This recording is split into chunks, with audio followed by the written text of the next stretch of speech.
Kemusnahan fizikal biasanya mengiringi kejadian banjir besar seperti yang berlaku di Pantai Timur, terutama Kelantan. Namun apabila air bah surut, ia sebenarnya boleh memberikan ancaman lebih besar terhadap kesihatan dan keselamatan diri. Dan untuk membincangkan topik penyakit pasca banjir ini, kami hadirkan ke studio Dr. Kebir Vera Sahib. Beliau merupakan Ketua Sektor Penyakit Zoonosis Bahagian Kawalan Penyakit Kementerian Kesihatan. Terima kasih doktor kerana sudi bersama kami. Terima kasih. Baik, sebagai permulaan, kalau doktor boleh terangkan apa sebenarnya maksud zoonosis itu? Zoonosis bermaksud penyakit-penyakit haiwan yang terkena pada manusia lah. Contohnya melalui air kencing dia ataupun sentuhan langsung.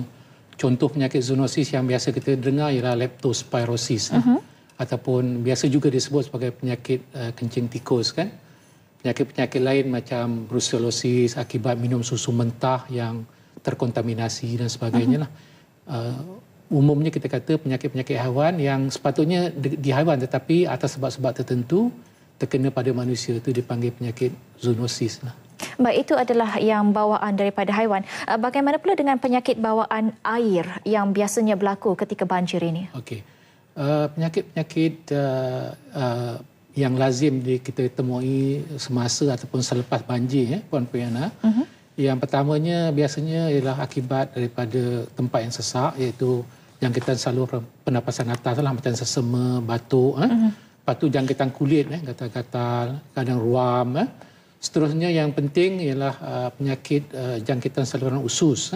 Contohnya macam cirit beret, keracunan makanan, penyakit kita panggil demam kepialu ataupun typhoid, kolera, hepatitis A. Dan menyentuh selepas banjir penyakit yang penting juga ialah penyakit bawaan binatang tadilah, iaitu leptospirosis dan juga daripada air tercemar juga boleh menyebabkan melioidosis lah. Melioidosis. Ya. Baik, kalau kita lihat ramai di luar sana ataupun penduduk di luar sana yang mungkin pada mereka biasa bermain air itu sendiri. Tapi kalau doktor boleh terangkan lebih terperinci bagaimana sebenarnya penyakit ini boleh berlaku, sekitar bila ataupun bila sebenarnya mereka terjebak? Terima kasih. Penyakit-penyakit apa ni yang kita katakan penyakit bawaan air semasa ataupun selepas banjir ini berlaku. Yang pertama disebabkan air banjir itu sendiri tercemar lah. Oleh kerana tangki najis mungkin musnah kan, najis haiwan. Lepas tu ada bangkai-bangkai haiwan yang terapung, yang membusuk. Dan jika kita menggunakan air ataupun terkena air ini dan kita ada luka dan sebagainya, penyakit-penyakit yang saya nyatakan tadi boleh terkena pada kita lah. Dan jika air ini tercemar pada makanan atau minuman, dia menyebabkan penyakit cirit beret, penyakit bawaan air yang saya sebutkan juga tadi macam kolera, hepatitis A dan sebagainya lah. Itu yang pertama. Yang kedua, tempat sesak di pusat-pusat pembinaan banjir kan memudahkan jangkitan antara seorang ke seorang penyakit kita panggil bawaan udara lah. Bawaan udara. Kita panggil airborne macam sesama, batuk dan sebagainya lah. Measles dan sebagainya. Yang ketiganya disebabkan oleh kemusnahan kemudahan asas ataupun kecukupan kemudahan asas sepertinya bekalan air selamat kan, tandas untuk pembuangan najis sempurna dan juga kemudahan mencuci tangan tiada, jadi penyakit-penyakit yang berkaitan dengan kebersihan diri ini akan merebaklah. Yang keempatnya stres ataupun tekanan yang disebabkan oleh kehilangan harta benda, mungkin nyawa kan, dan juga mungkin pemakanan yang kita ambil di pusat-pusat pemulihan ataupun kalau kita balik di rumah pun mungkin tidak berapa sempurna selepas banjir kan. Ini menurunkan daya ketahanan badan seseorang itulah, dia mendedahkan seorang tu untuk lebih mudah mendapat penyakit lah. Dan seterusnya selepas banjir pula bagi air-air yang bertakung tu selepas beberapa hari kemungkinan berlaku menjadi tempat pembiakan nyamuk-nyamuk lah. Macam nyamuk Aedes. Ini boleh menyebabkan penyakit demam denggi lah. Ataupun lopak-lopak air yang pada asalnya air itu tercemar, budak-budak bermain air di situ, mungkin dia terkena penyakit leptospirosis ataupun kencing tikus tadilah. Dan akhir sekali, kalau aktiviti selepas banjir tadi ialah pembersihan tempat-tempat premis lah, rumah ataupun bangunan dan sebagainya. Kalau kita tak pakai alat-alat perlindungan diri, contohnya macam kasut getah kan, sarung tangan, dan kalau kita ada luka-luka kecil, benda-benda bakteria atau bakteri ini boleh masuk dalam badan dan boleh menimbulkan penyakit pada seseorang itu. Baik, apabila kita bercakap mengenai penyakit leptospirosis ini ataupun kencing tikus, bagaimana dengan situasi terkini penyakit ini di Kelantan? Okey, saya boleh tunjukkan graf.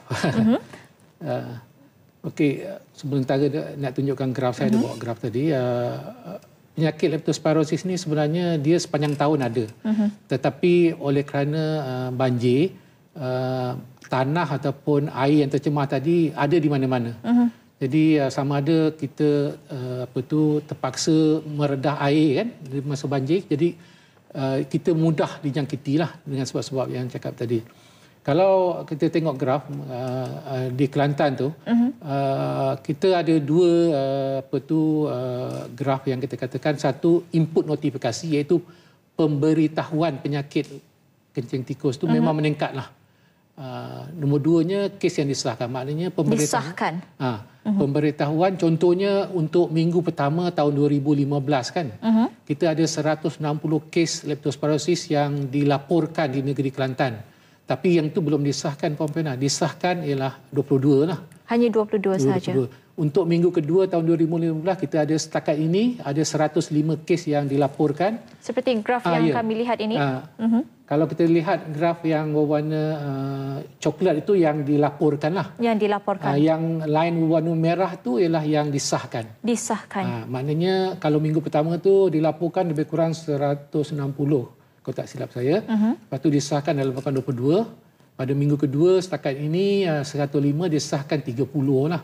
Dan yang lain yang biru tu ialah kejadian kes pada tahun lepas 2014. Kita tengok sepanjang tahun tu memang ada kes lah.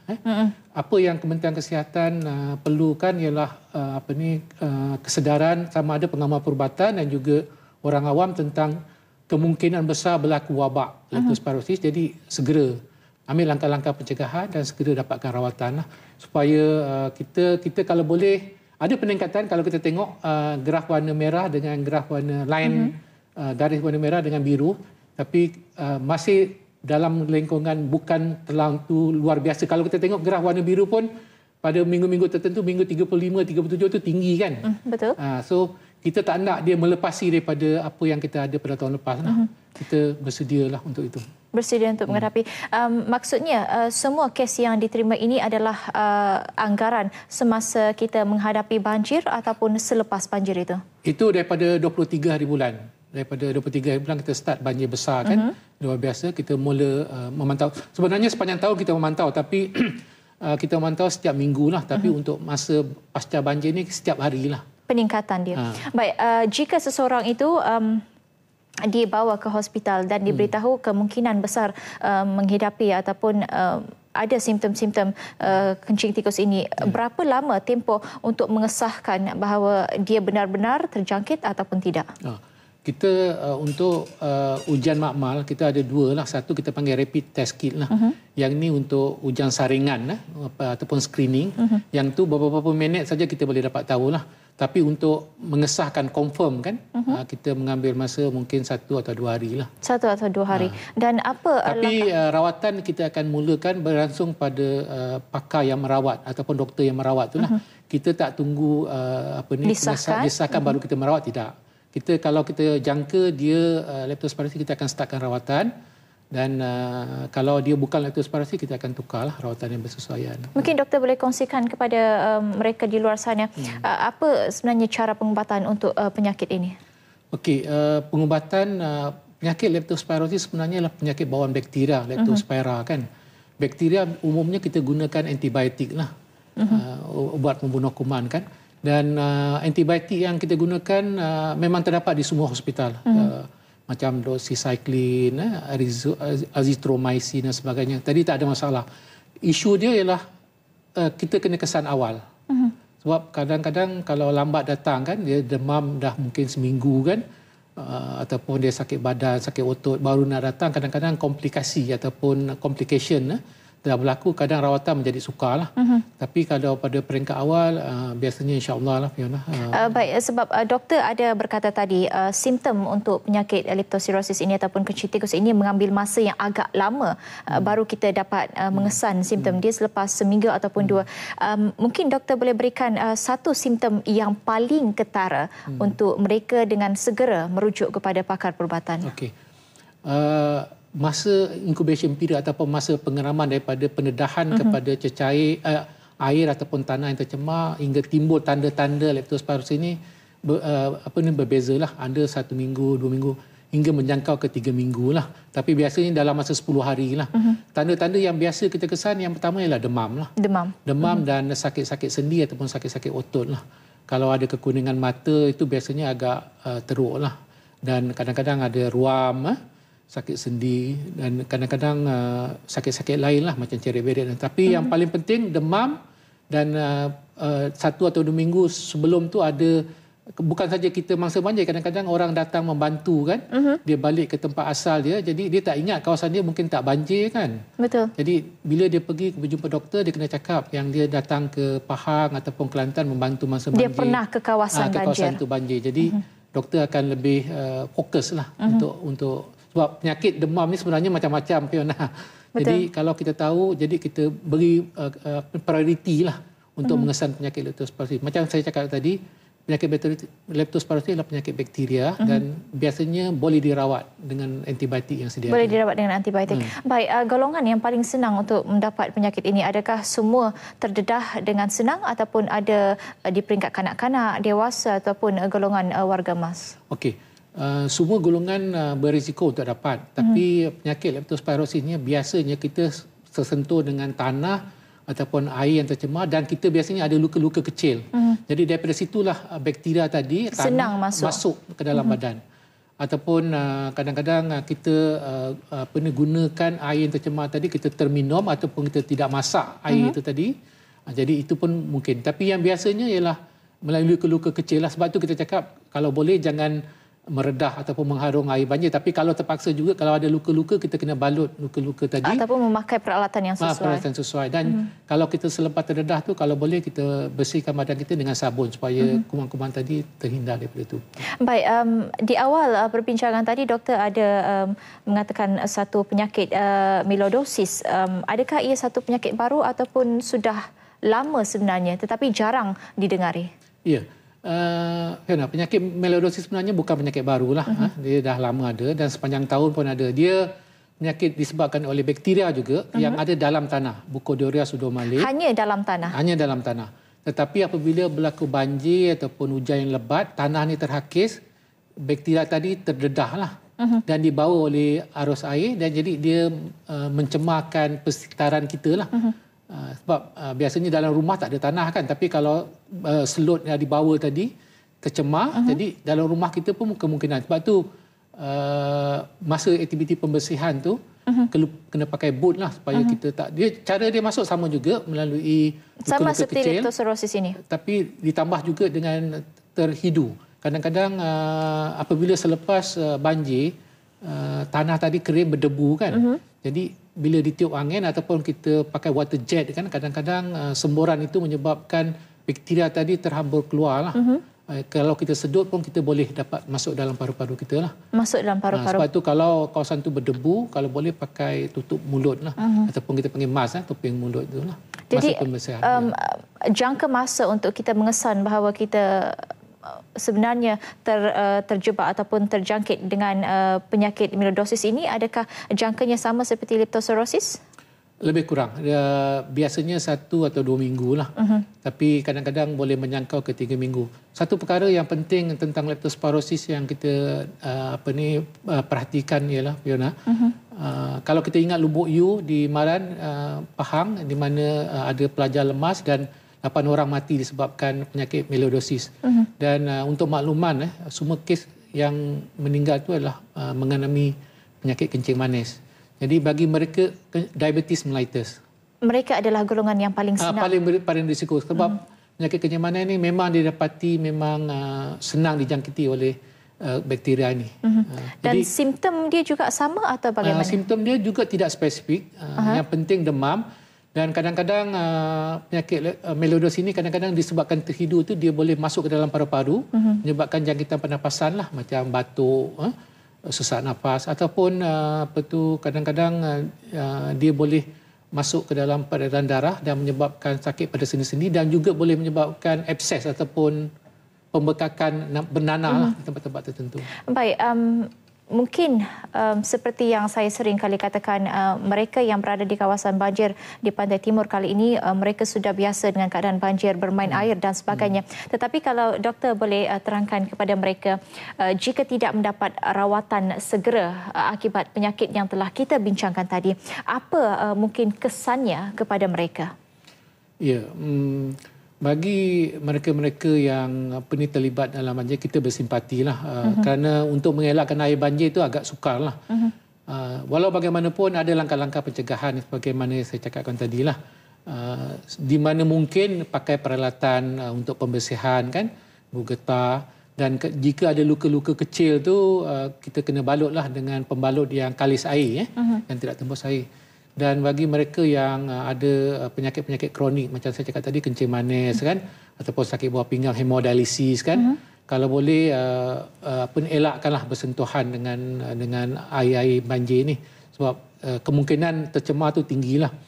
Dan bagi mereka yang dalam kawasan banjir itu, makanan dan sebagainya tu perlu dimasak dan dimakan kurang daripada 4 jam lah, kerana kemungkinan tu ialah apabila bukan saja sampah sarap, bangkai ada, lalat pun populasi lalat meningkat kan.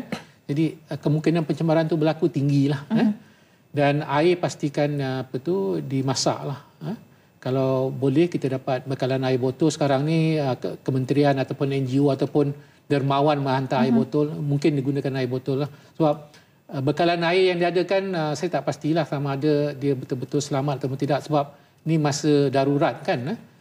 Dan seterusnya selain daripada penyakit-penyakit bawaan air ni, satu yang saya nak nyatakan juga di sini ialah penyakit psikososial lah.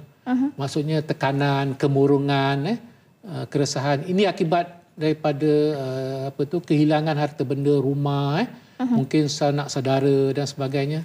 Jadi jika mereka menghadapi masalah dia, kadang-kadang dia balik rumah dia dah tak ada lagi mana. Jadi tim-tim kesihatan ada turun ke lapangan untuk memberi kaunseling dan bantuan di mana yang perlulah. Baik, kalau di peringkat awal, kalau doktor boleh terangkan kepada mereka di luar sana, apabila mereka berhadapan dengan seseorang yang mungkin menghadapi keadaan psikososial ini, apa simptom mereka supaya mereka yang datang untuk menghulurkan bantuan dapat mengesan lebih awal dan membawa mereka ini kepada pihak Kementerian Kesihatan? Ya. Simptom-simptomnya berbagai lah. Contohnya kemurungan tu maknanya dia mengasingkan diri lah. Enggan bercakap kan. Kalau biasa dia peramah, tiba-tiba dia kemurungan, depression kan. Sebab tekanan perasaan. Ataupun mengasingkan diri dan sebagainya. Ataupun emosi tak terkawal lah. Mungkin dia menjadi, kalau stres kan, dia menjadi cepat marah dan sebagainya. Ini tanda-tanda. Kalau ada kelainan dari segi perwatakan biasa yang kita biasa dengan orang tu kan, kita boleh, kita tak katakan semua itu ada sebab psikososial lah, tapi pakar-pakar kita dan kaki tangan kita yang terlatih kan, telah dihantar ke Kelantan, Terengganu, Pahang untuk bersedia memberi perkhidmatan lah. Dan jika perlu dirujukkan, dia akan rujukkan ke hospital. Jika tidak, kaunseling akan diberikan di tempat mereka sendiri. Adakah ini juga akan mendatangkan kesan yang sangat serius kepada individu itu jika mengalami kemurungan tetapi tidak dapat dibendung? Kebanyakan kes-kes yang kita yang dilaporkan kemurungan yang berlaku itu biasa sajalah. Tapi saya dipahamkan ada beberapa kes yang dirujukkan ke hospital untuk mendapatkan rawatan lanjut lah. Tapi tak banyak lah. Tidak banyak. Baik, kalau doktor boleh kongsikan kepada di luar sana aktiviti ataupun apa langkah di masa hadapan yang dilakukan oleh bahagian kawalan penyakit ini di Kementerian Kesihatan untuk berhadapan dengan kemungkinan ada lagi peningkatan jumlah kes tidak kira daripada penyakit leptospirosis ini ataupun midolisis ini? Okey, yang pertamanya dari segi kesedaran. Kesedaran ni ada dua pihak, orang awam dan juga kaki tangan perubatan lah, sama ada di pihak kerajaan ataupun di swasta. Kita dari semasa ke semasa kita akan tingkatkan awareness lah, ataupun kesedaran supaya mereka yang datang kepada pengamal-pengamal perubatan ini disaring dan diberi rawatan awal. Nombor duanya dari segi kapasiti makmal kita. Untuk membuat diagnosa, untuk memastikan. Yang itu kita telah tingkatkan dan kita bersedialah. Yang ketiganya dari segi ubat-ubatan. Untuk makluman kita memang ada stockpile ubat yang mencukupi lah jika berlaku peningkatan mendadak tentang kes-kes bawaan air ataupun pasca banjir inilah. Dan yang paling penting mereka-mereka yang